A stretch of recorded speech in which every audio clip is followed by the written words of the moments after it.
नमस्कार किसान भाइयों बहनों, दूरदर्शन किसान के कार्यक्रम सफल किसान में आप सभी का स्वागत। मैं हूं आपके साथ अदिति शर्मा। किसान भाइयों बहनों, हमारे इस कार्यक्रम के माध्यम से देश के अलग अलग क्षेत्रों के सफल किसानों से हम आपकी मुलाकात करवाते हैं और इसी कड़ी में आज का हमारा ये कार्यक्रम भी हम आपके लिए लेकर आए हैं।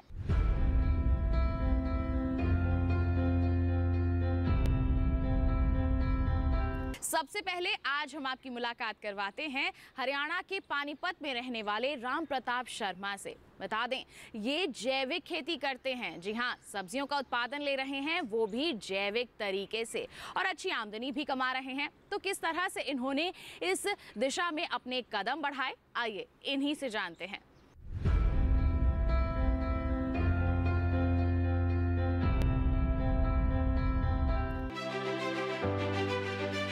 हरियाणा पानीपत के किसान जो जैविक खेती कर रहे हैं, जहां ज्यादातर किसान पारंपरिक खेती कर रहे हैं, वहीं राम प्रताप जी परंपरा से हटकर खेती को नए आयाम दे रहे हैं, जिससे न सिर्फ उनके इलाके का नाम रोशन हो रहा है, बल्कि बाकी किसानों की भी राह आसान हो रही है। हमेशा से कुछ अलग करने की सोच रखने वाले राम प्रताप शर्मा जी सब्जियों की खेती करते हैं। इस समय उनके खेत में 17 प्रकार की सब्जियां लगी है, जिनमें मुख्य रूप से आलू, हरी पत्तेदार सब्जियां, तोरई, लौकी, स्वीट कॉर्न, करेला, मिर्च, शिमला मिर्च। राम प्रताप जी अपने छोटे से खेत में भरपूर पैदावार लेकर अपने इलाके के किसानों के सामने सफलता का उदाहरण पेश किया है। राम प्रताप जी बताते हैं कि उनकी उगाई सब्जियां यहीं खेत से ही बिक जाती है। जैविक रूप से तैयार इन सब्जियों की हमेशा अच्छी मांग बनी रहती है। मैंने दिसंबर के अंदर 6 एकड़ में सब्जी लगाई थी। लो टनल के अंदर 17 प्रकार की सब्जी लगा रखी है। मैंने आलू, करेला, तोरी, चप्पल टिंडा, खरबूजा, तरबूज, टमाटर और मिर्च, शिमला मिर्च और जी ककड़ी, लौकी, पेठा और जी स्वीट कॉर्न, बैंगन, तो और अपना ये जो और धनिया, पालक, मेथी, ये सारी सब्जी मैंने अपने खेत में लगा रखी, जिससे कि ये फरवरी के अंदर इसकी हार्वेस्टिंग शुरू हो गई और मैं यहीं अपने सेल पॉइंट खेत में है, यहीं अपना सेल कर रहा हूँ, जिससे कि कई बार तो मेरे पास कमी पड़ जाती है, बहुत बढ़िया रेट मिल जाता है, हर बढ़िया मेरा क्वालिटी देता हूँ। राम प्रताप जी गोबर की खाद, केचुआ खाद, ड्रिप सिंचाई का उपयोग करके हर सीजन में भरपूर पैदावार लेते हैं। आइए उन्हीं से समझते हैं उनकी खेती की बारीकियां। मैं जैविक विधि से करता हूँ। सारा गोबर की खाद, केचुए खाद और ओमिक एसिड वगैरह सारे अपनी विधियाँ अपनाता हूँ। लो टनल और अपना ड्रिप सिस्टम और अपना मल्चिंग, तो अपना इससे मैं अपना काम कर। राम प्रताप जी के द्वारा उगाई गई सब्जियां सफल और मदर डेयरी द्वारा भी ली जाती है। इसके अलावा शर्मा जी अनुबंध खेती भी करते हैं। उनके इन कार्यों के लिए हरियाणा सरकार ने खेती में बेहतर काम के लिए हरियाणा कृषि रत्न से सम्मानित किया है, जिसमें उन्हें 1 लाख रुपए की नगद राशि और प्रशस्ति पत्र दिया गया। इसके पहले भी उन्हें प्याज, आलू और मटर के लिए भी सम्मानित किया जा चुका है। युवाओं के लिए राम प्रताप जी का कहना है, वो जो भी काम करे पूरी रुचि और लगन से करे। खेती की मेहनत को देखते हुए हरियाणा सरकार ने मेरे को हरियाणा कृषि रत्न से सम्मानित किया था। कन्नौर के अंदर 1 लाख रुपए इनाम दिया था और सर्टिफिकेट दिया था। उससे पहले साल श्री मोहन लाल खट्टर जी ने ग्रोथ के अंदर 51,000 का इनाम और सर्टिफिकेट दिया था। उससे पहले मेरे को डीजी साहब ने अपना घरोंडा के अंदर फर्स्ट प्राइज़ प्याज में दिया था, और पिछले साल मेरे को यहाँ अपना घरोंडा एक्सीलेंट सेंटर में आलू और मटर में भी मेरे को प्राइज़ मिला था, फर्स्ट प्राइज़। और अब मेरे पास इजराइल की टीम आई थी, इजराइल के राजदूत आए थे और उनने मेरे को ये अवार्ड दिया था। उन्होंने मेरे खेती को देखते हुए मेरे को बहुत सराहनीय कदम बताया बेटे आप। इस तरह किसान अलग राह पर चलकर अपना खास मुकाम हासिल कर सकते हैं, जिससे उन किसानों को हिम्मत मिलती है जो छोटी जोत में कम लाभ मिलने से परेशान रहते हैं। राम प्रताप जी के ये प्रयास किसानों के लिए किसी सीख से कम नहीं।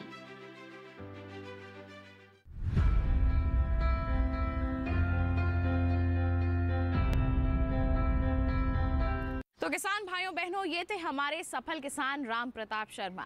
ऐसे ही और भी सफल किसानों से करवाएंगे आपकी मुलाकात, लेकिन एक छोटे से ब्रेक के बाद। कहीं मत जाइए, देखते रहिए कार्यक्रम सफल किसान और बने रहिए दूरदर्शन किसान पर।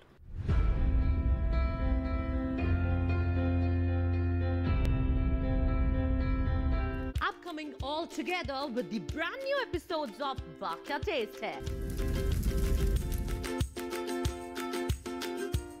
Food for the soul. Taste of a lifetime.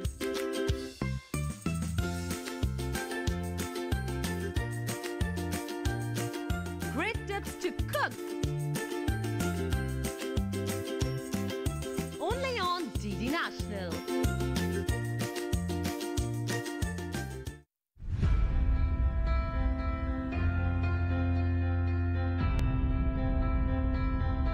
Break के बाद दूरदर्शन किसान के कार्यक्रम सफल किसान में आप सभी का फिर से स्वागत है। किसान भाइयों बहनों, आइए हमारे कार्यक्रम को आगे बढ़ाते हैं और एक और सफल किसान से आपकी मुलाकात करवाते हैं, जो निवासी हैं हरियाणा पानीपत के ही। नाम है इनका प्रीतम सिंह। अपने क्षेत्र में ये सूरजमुखी की खेती करते हैं। बता दें आपको कि सूरजमुखी की खेती अच्छी आमदनी दिलवा सकती है और यही सोचा इन्होंने और इस ओर अपने कदम बढ़ाए। तो सूरजमुखी की खेती करके कैसे इन्होंने इतना लाभ कमाया है, आइए इन्हीं से जानते हैं।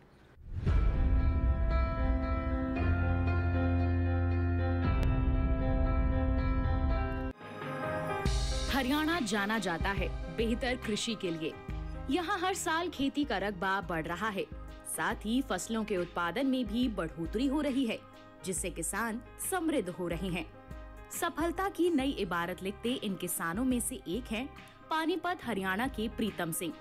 प्रीतम जी मानते हैं कि खेती की अपनी एक भाषा होती है। इस भाषा को जिस किसान ने समझ लिया, उन्हें कृषि के क्षेत्र में सफलता मिलना लाजमी है। इनका बचपन काफी संघर्ष वाला रहा। इस संघर्ष को कम करने के लिए ही इनका परिवार पंजाब से हरियाणा में बस गया है, लेकिन यहाँ भी मुश्किलों ने इनका पीछा नहीं छोड़ा।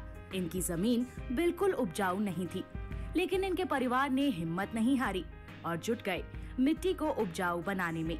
साथ ही आमदनी में इजाफा करने के लिए इनके परिवार ने पशुपालन किया और यही वो टर्निंग पॉइंट था जिसने इनके जीवन में खुशियों के पहले फूल खिलाए। गोबर से मिली जैविक खाद ने धीरे धीरे मिट्टी के स्वास्थ्य में सुधार लाना शुरू किया। सबसे पहले उन्होंने खेत में गेहूं की फसल लगाई, जो कि काफी कम हुई, लेकिन यहीं से उम्मीद की किरण जागी। हालांकि हर किसान की तरह प्रीतम जी ने भी परंपरागत खेती की।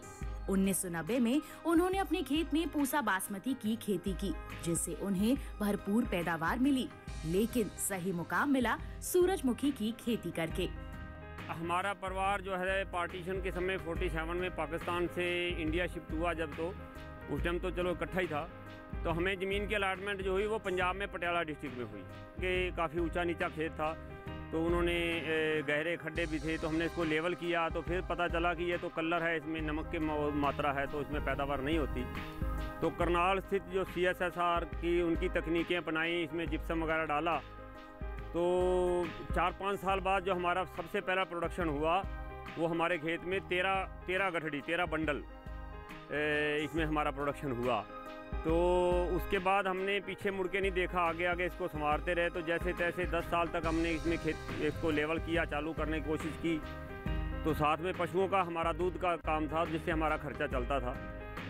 तो 1990 आते आते तो हमें पता चला, इधर उधर देखभाल करते करते, तो IRI का से हमारा मिलन हुआ। तो IRI से एक वैरायटी आई थी PB1 करके, तो जिसका हमें बीज मेरे एक मित्र थे चंद्र सिंह, उनके माध्यम से मेरे को मिला। तो हमने उसका उसको बोया, तो उससे हमें काफ़ी अच्छा पैसा मिला।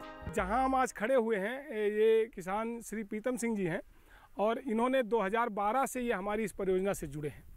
जब इनका जुड़ाव हुआ उस समय ये एक सामान्य किसान जैसा करते थे, बीज ले आए, बो दिया और अपना उत्पादन किया। लेकिन जब इनको हमने बीज से जोड़ा तो इनकी गाथा आप इनसे खुद सुनेंगे तो आपको ज़्यादा पता लगेगा। तो उससे और आज तक के जब हम परिदृश्य को देखते हैं, तो जिसको कहते हैं ना कि बदलाव और बड़ा बदलाव, और बड़े बदलाव से भी महा बदलाव कैसे हो सकता है, वो इसकी गाथा ये खुद बताएंगे।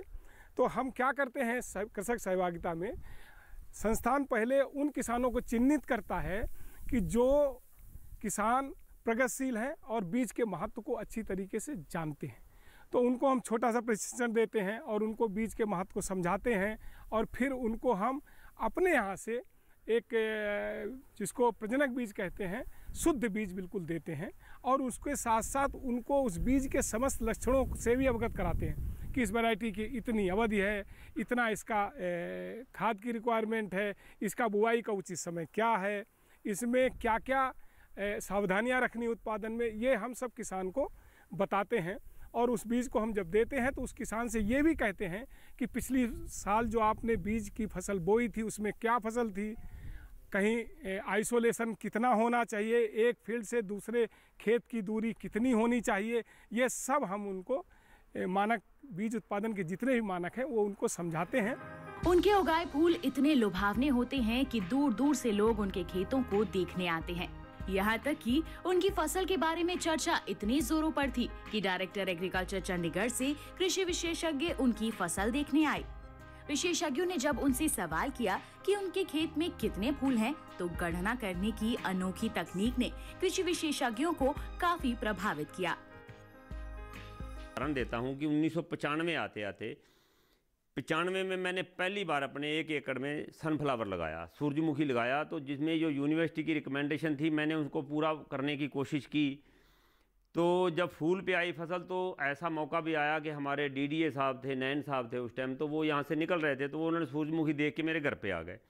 तो उन्होंने पूछा ये सूरजमुखी किसका? मैं सर हमारा है। तो बोले यार सूरजमुखी तो 1 नंबर है, तो आपने क्या क्या किया? मैं सर मैं आपसे मुँह से सुन रहा हूँ कि 1 नंबर है, मेरे को तो नहीं पता कि मेरा सूरजमुखी अच्छा है। लेकिन उन्होंने जब मेरे से पूछा उसके बारे में जानकारी ली और इतने प्रभावित हुए कि 4-5 दिन बाद उन्होंने डायरेक्टर एग्रीकल्चर चंडीगढ़ से थे, उनका विजिट रख लिया मेरे सूरजमुखी दिखाने के लिए। तो वो मेरे फार्म पे आए तो उन्होंने मेरे से पूछा कि प्रीतम सिंह जी आपका सूरजमुखी बहुत अच्छा है। मैं सर थैंक यू, आपका धन्यवाद, आपने पसंद किया। तो बोले इसके बारे में थोड़ा बताएंगे। तो मैंने बताया, मैं सर जो साइंटिस्टों की रिकमेंडेशन है मैंने पूरी करने की कोशिश की है, लेकिन कहीं थोड़ी बहुत चूक फिर भी रह गई इसमें। बोले जी कैसे? मैं कहा भी जो साइंटिफिक रिकमेंडेशन है वो 22,000 फूलों की 1 एकड़ में है और सर मेरे 21,997 फूल हैं। तो हंसने लग गए, बोले गिनती कर रखा है? मैं सर गिनती कर रखा है। बोले कितने दिनों में? मैं क्या मैं सर आपको करवा दूंगा। वो कहने लगे जी हम कैसे माने कि आपने गिनती किया है, तो क्या इसका आधार क्या है, प्रमाणिकता क्या है? मैं सर मैं आपको गिनती करवा दूंगा। बोले सर बोले प्रीतम सिंह कितने दिनों में करवा दोगे? मैं सर जस्ट 3 मिनट में।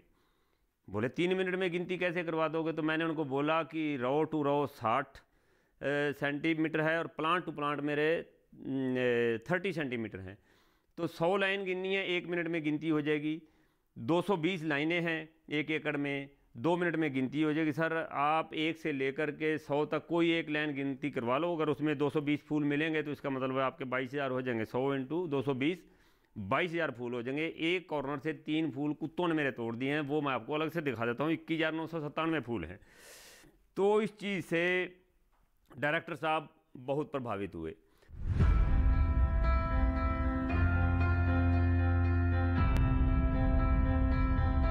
तो ये थे सफल किसान प्रीतम सिंह। एक और सफल किसान हैं जिनसे अभी मुलाकात करना बाकी है, मिलवाएंगे आपको, लेकिन एक छोटे से ब्रेक के बाद। कहीं मत जाइए, देखते रहिए कार्यक्रम सफल किसान और बने रहिए दूरदर्शन किसान पर।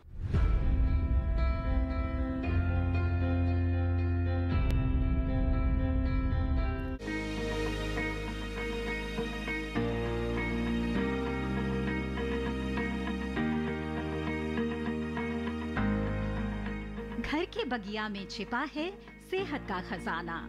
टेरेस गार्डनिंग से बनेगा घर ब्यूटीफुल और हेल्दी। क्यों ना गार्डन में उगाएं अपने फल फूल और सब्जियां, जिससे सेहत भी बने और छत की बगिया भी खिली खिली रहे। देखिए छत पर बागवानी, शनिवार सुबह 9 बजे सिर्फ दूरदर्शन किसान पर।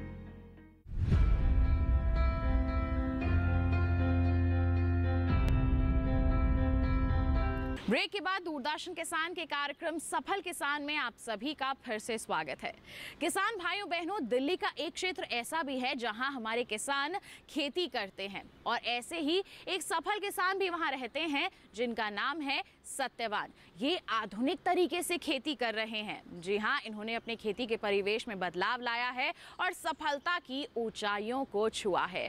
तो किस तरह से उन्होंने आधुनिक खेती को अपनाया, आइए जाने हमारे सफल किसान से।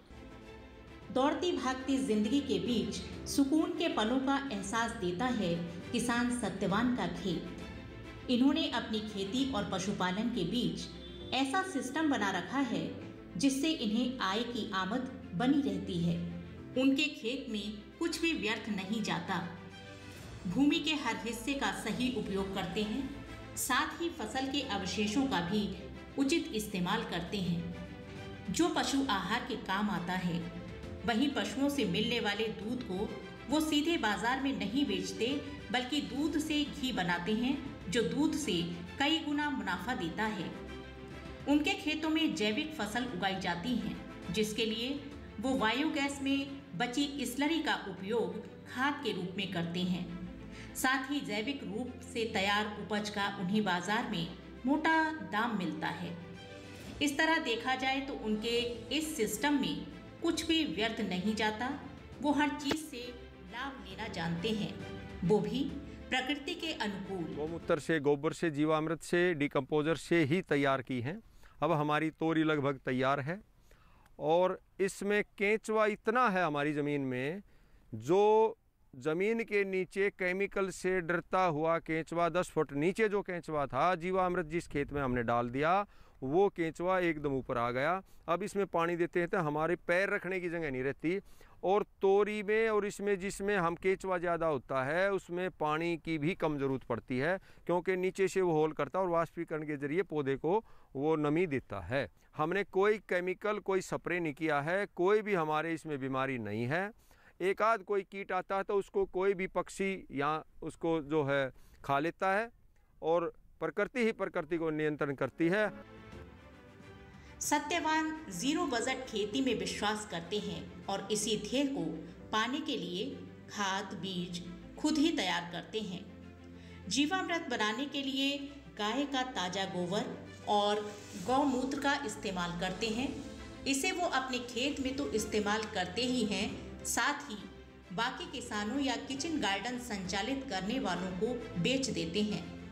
उनके उत्पादों की गुणवत्ता के कारण उन्हें किसी बाजार में नहीं जाना होता है, बल्कि लोग खुद उनके पास उनके उत्पाद लेने आते हैं।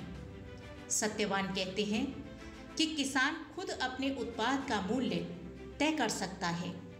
सीधी बिक्री में किसान को किसी बिचौलिए की जरूरत नहीं होती। गाय के लिए चारे के लिए जो है ऑर्गेनिक मक्का लगाया है। ये मक्का जो है हमने अब 80 दिन का मक्का है, इसमें भुट्टा तैयार हो चुका है और इस मक्के को हमने जीवामृत, घन जीवामृत और गोबर गैस की स्लरी जो थी वो पानी के साथ में बहा दी थी, उसी से ये सारा हमने मक्का तैयार किया है। इस मक्के को मेरी गायें बड़े चाव से खाती हैं और इस मक्के से मैं ये कहता हूँ कि 1 से 2 किलो दूध हमारी गाय का बढ़ गया। और नील गायें जो 3-4 किलोमीटर से चल के आती हैं, पास में जो केमिकल का मक्का उसको नहीं खाती, उन्होंने इंसान से ज़्यादा पता है जानवर ने, वो आती हैं इसी मक्के को खाती हैं, क्योंकि उन्होंने पता इसमें मिठास गुणवत्ता अलग से है, क्योंकि ये बिल्कुल जो है नेचुरल है।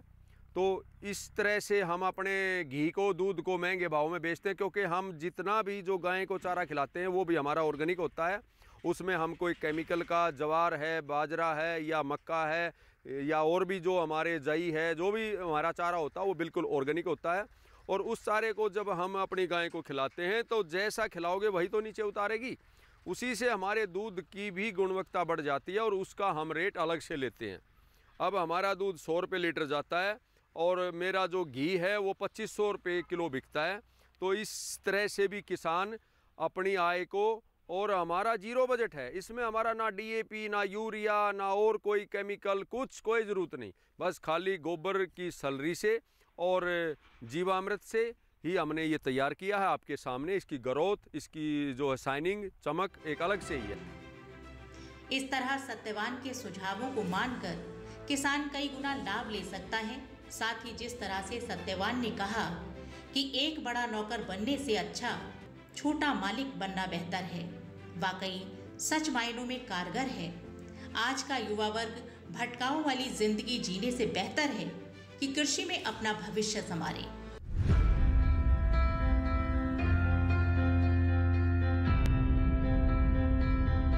तो ये थे हमारे आज के कार्यक्रम के 3 सफल किसान। उम्मीद करते हैं इनकी कामयाबी की दास्तान को जानकर आप इनसे ज़रूर प्रेरित हुए होंगे। साथ ही आपको बता दें कि आप हमारा ये कार्यक्रम दोबारा भी देख सकते हैं। रुख करना है आपको हमारे YouTube चैनल का। साथ ही आपके पास कोई सुझाव है या फिर अपनी कहानी हम तक पहुंचाना चाहते हैं तो आप हमें ईमेल कर सकते हैं। ईमेल आईडी है safalkisandd@gmail.com। आप हमें पत्र भी लिख सकते हैं। पता है हमारा सफल किसान, कमरा नंबर 110, CPC दूरदर्शन, खेलगांव, नई दिल्ली 110049। तो इसी के साथ किसान भाइयों बहनों, आज के लिए बस इतना ही। अगले अंक में हम फिर होंगे हाजिर। तब तक के लिए हमें दीजिए इजाजत, लेकिन आप बने रहिए दूरदर्शन किसान पर। नमस्कार।